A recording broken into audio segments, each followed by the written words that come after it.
In contrast, Trump suggested removing the space domain out of the Air Force and creating a separate Space Force.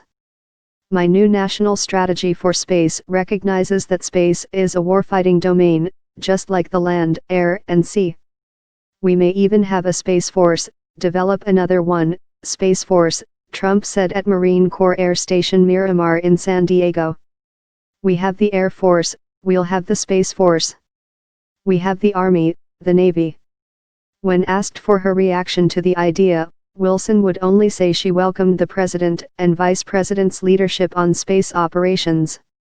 Sitting beside the Secretary, Air Force Chief of Staff General David Goldfein said he was excited by the dialogue.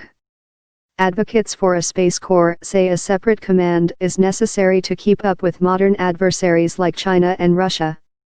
But in a letter last summer to Representative Mike Turner, R. Ohio, who spearheaded the congressional effort against the Space Corps, Secretary of Defense James Mattis said he was opposed to the idea.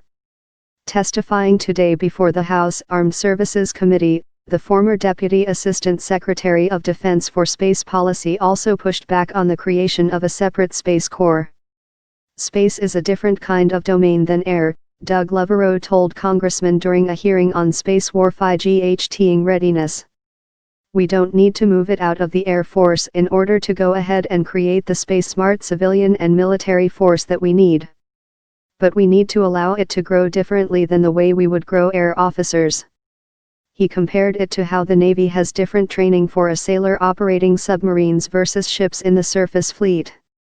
ABC News' Ben Siegel and Luis Martinez contributed to this report.